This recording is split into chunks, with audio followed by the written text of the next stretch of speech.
Hi friends, வணக்கம். Welcome to flavours of Tamil Nadu. இன்றைக்கி நம்ம சுண்டக்காய் வத்தல் யூஸ் பண்ணி சூப்பரான ஒரு வத்த குழம்பு எப்படி பண்ணுறதுன்னு பார்க்கலாம்.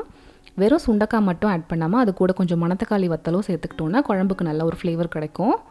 ஒரு எலுமிச்சம்பழம் அளவுக்கு புளி ஊற வச்சுக்கலாம். வத்த குழம்புக்கு சின்ன வெங்காயம் சேர்த்தா தான் நல்ல ஒரு டேஸ்ட் கிடைக்கும். ஒரு 10-15 போல் சின்ன வெங்காயமும் முழு பூண்டும் தோல் உரித்து எடுத்து வச்சுருக்கேன். தாளிப்புக்காக கருவேப்பிலை இருக்குது. ஒரு பெரிய சைஸ் பழுத்த தக்காளியை இந்த மாதிரி மிக்ஸி ஜாரில் சேர்த்து அரைச்சி வச்சுக்கலாம். இப்படி அரைக்கிறதுனால குழம்புக்கு நல்லா ஒரு திக்னஸ் கிடைக்கும். அடுத்ததாக இதே ஜாரில் சின்ன வெங்காயத்தையும் சேர்த்து ஒரே ஒரு பல்ஸ் கொடுத்து எடுத்துக்கலாம். உங்களோட விருப்பம் தான், முழுசாக சேர்க்குறதுனாலும் சேர்த்துக்கலாம், இல்லைனா சும்மா அப்படியே முழு வெங்காயத்தை ஒரு தட்டிட்டு ஆட் பண்ணிக்கலாம். இதே மாதிரி பல்ஸ் பண்ணியும் எடுத்துக்கலாம். நம்ம இந்த மாதிரி பல்ஸ் பண்ணும்போது நிறையா வெங்காயம் சேர்க்குறதுக்கு பதிலாக கொஞ்சமாக சேர்த்தாலே நல்ல ஒரு ஃப்ளேவர் கிடைக்கும்.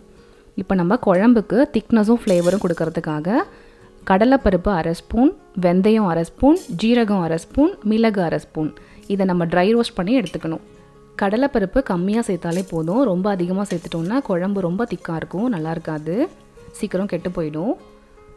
இப்போ இதை கைவிடாமல் கிளறி நல்லா கரெக்டான பக்குவத்துக்கு வறுத்து எடுத்துக்கோங்க. ரொம்ப தீஞ்சு போயிடுச்சுன்னா குழம்போட டேஸ்ட்டே நல்லா இருக்காது.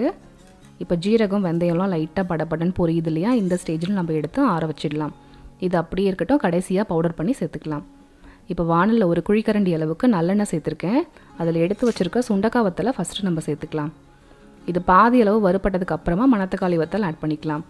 ரெண்டுத்தையும் ஒன்றா சேர்த்துடக்கூடாது, மணத்தக்காளி வத்தல் சீக்கிரமாக தீஞ்சிரும். சுண்டக்காய் வத்தல் நல்லா வறுப்பட்டுருச்சு. மணத்தக்காளி வத்தலையும் சேர்த்துட்டு நல்லா வறுத்து எடுத்துக்கலாம். தீயை விட்டுறக்கூடாது, ரொம்ப தீஞ்சு போயிடுச்சுன்னா அப்புறம் குழம்புல ரொம்ப கசப்பு கொடுத்துரும். இப்போ கரெக்டாக வறுப்பட்டதுக்கப்புறமா எடுத்து வச்சிடலாம். ரொம்ப கம்ப்ளீட்டாக எல்லாத்தையும் எடுக்கணும்னு அவசியம் இல்லை. 1-2 எண்ணெயில் மிஸ் ஆனால் பரவாயில்ல. இது அப்படியே இருக்கட்டும்.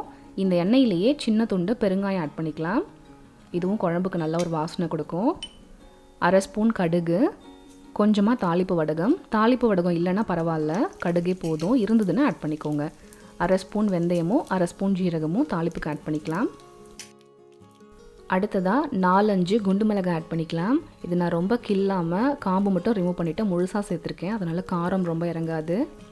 இதுவும் குழம்புக்கு நல்ல ஒரு ஃப்ளேவர் கொடுக்கும். மிளகா வறுப்பட்டதுக்கு அப்புறமா பூண்டு பல்லையும் கருவேப்பிலையும் சேர்த்துக்கலாம். பூண்டு பாதி அளவு வறுப்படட்டும். அதுக்கப்புறமா பல்ஸ் பண்ணி வச்சுருக்கிற வெங்காயத்தை சேர்த்துடலாம். பூண்டு ஓரளவுக்கு வதங்கியாச்சு. இப்போ நம்ம பல்ஸ் பண்ணி வச்சுருக்கிறோம் இல்லையா, அந்த வெங்காயத்தையும் சேர்த்துடலாம். இந்த வெங்காயமும் பாதி அளவு நல்லா வதங்கட்டும். வெங்காயம் இந்த அளவுக்கு வதங்கினதுக்கு அப்புறமா அரைச்சி வச்சுருக்கோம் இல்லையா, அந்த தக்காளியை சேர்த்துடலாம். இந்த தக்காளி பாதி வதங்கட்டும்.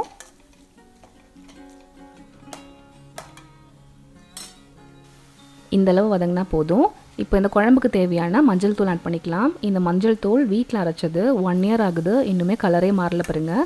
கடையில் வாங்கிறதுக்கு பதிலாக வீட்டில் அரைச்சி யூஸ் பண்ணிக்கோங்க, அதுதான் உடம்புக்கும் நல்லது. குழம்புக்கு தேவையான மிளகாய் தூள் ஆட் பண்ணிக்கலாம். நான் 3 ஸ்பூன் அளவுக்கு சேர்த்துருக்கேன். தேவையான உப்பையும் சேர்த்துடலாம். இப்போ இதை லோ ஃப்ளேமில் வச்சு சும்மா ஒரு முறை கிளறி விட்டுக்கோங்க. இந்த மாதிரி பண்ணும்போது குழம்புக்கு நல்ல ஒரு கலர் கிடைக்கும்.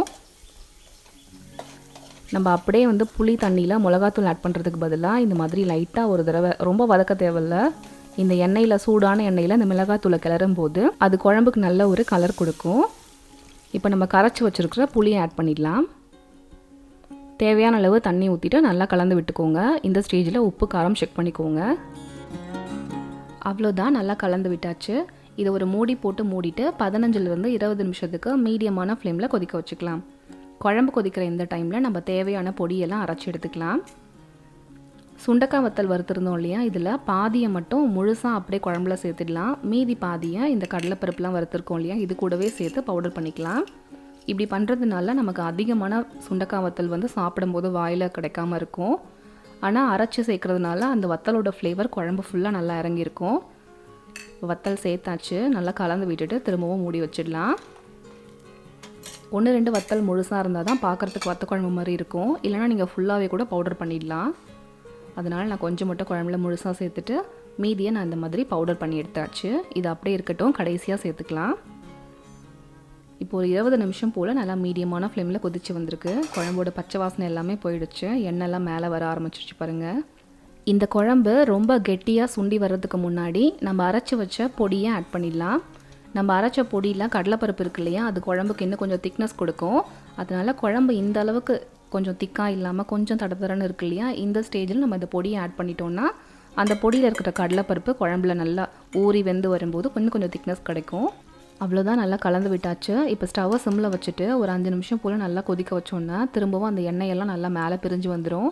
எப்போவுமே புளிக்குழம்பு காரக்குழம்பு இதெல்லாம் வைக்கும்போது கடைசியாக ஒரு 5 நிமிஷம் இந்த மாதிரி சிம்மில் வச்சு பாருங்கள். நீங்கள் 2-3 ஸ்பூன் எண்ணெய் சேர்த்துருந்தாலுமே அது அழகாக மேலே வந்துடும். அப்படி குழம்பு நல்லா மேலே எண்ணெய் பிரிஞ்சு வரும்போது டேஸ்ட்டுமே சூப்பராக இருக்கும், பார்க்கவும் நல்லா டெம்டிங்காக இருக்கும். அவ்வளோதான், எண்ணெய் எல்லாமே நல்லா மேலே பிரிஞ்சு வந்துடுச்சு. ஸ்டவ் ஆஃப் பண்ணிடலாம். நம்மளோட வத்த குழம்பு ரொம்ப சூப்பராக ரெடி ஆகிடுச்சு. நீங்களும் ட்ரை பண்ணி பாருங்கள். இந்த குழம்ப நம்ம 1 வீக் போல் நல்லா ஸ்டோர் பண்ணி வச்சுக்கலாம். ரொம்பவே நல்லாயிருக்கும். நீங்களும் கண்டிப்பாக ட்ரை பண்ணி பாருங்கள். ட்ரை பண்ணி பார்த்தீங்கன்னா எப்படி இருந்ததுன்னு சொல்லிட்டு எனக்கு மறக்காமல் கமெண்ட் பண்ணுங்கள். சேனலை மறக்காமல் சப்ஸ்கிரைப் பண்ணிக்கோங்க. பக்கத்தில் ஒரு பெல் ஐக்கானும் கிளிக் பண்ணிக்கோங்க. தேங்க்யூ ஃபார் வாட்சிங் ஃப்ரெண்ட்ஸ். பாய், டேக் கேர்.